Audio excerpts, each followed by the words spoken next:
Corona virus COVID-19 বৈশ্বিক মহামারীতে বিপর্যস্ত বিশ্ব স্বাস্থ্য ব্যবস্থা। মহান সৃষ্টিকর্তার অশেষ কৃপায় মাননীয় প্রধানমন্ত্রী জননেত্রী শেখ হাসিনার সময়োপযোগী বলিষ্ঠ পদক্ষেপ এবং তাঁর ৩১ নির্দেশনার সঠিক বাস্তবায়নের মাধ্যমে আমরা করোনার এই কালো অধ্যায় পেরিয়ে পৌঁছে যাব আলোকিত দিনে। আতঙ্ক নয়, প্রয়োজন ব্যক্তি পর্যায়ে সতর্কতা। সাবান পানি দিয়ে ২০ সেকেন্ড যাবত ঘন ঘন হাত পরিষ্কার করুন। হাঁচি বা কাশি দেওয়ার সময় টিস্যু, রুমাল অথবা হাতের কড়ুই ব্যবহার করুন। অন্যের থেকে ৩ ফিট দূরত্ব বজায় রেখে শারীরিক এবং সামাজিক দূরত্ব বজায় রাখুন।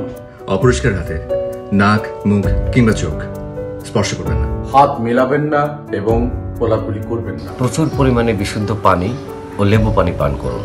যেখানে সেখানে কফ, থুতু ফেলবেন না। হালকা ব্যায়াম করুন। গর্ভবতী মায়েরা করোনা ভাইরাস সংক্রমণ প্রতিরোধে শারীরিক দূরত্ব বজায় রাখা সহ নির্দেশিত স্বাস্থ্যবিধি বিশেষভাবে মেনে চলুন। হাত না ধুয়ে বাচ্চাকে কোলে নেওয়া যাবে না। বর্তমান পরিস্থিতিতে সন্তান গ্রহণের পরিকল্পনা থেকে বিরত থাকুন। প্রয়োজন বোধে মোবাইল ফোনে গর্ভকালীন সেবা নিন। ঘরে থাকুন, অতি জরুরি না হলে বাইরে বের হবেন না। আসুন নিজে নিরাপদ থাকি, নিরাপদে রাখি আমাদের পরিবার। ভালো থাকুক আমাদের প্রিয় বাংলাদেশ।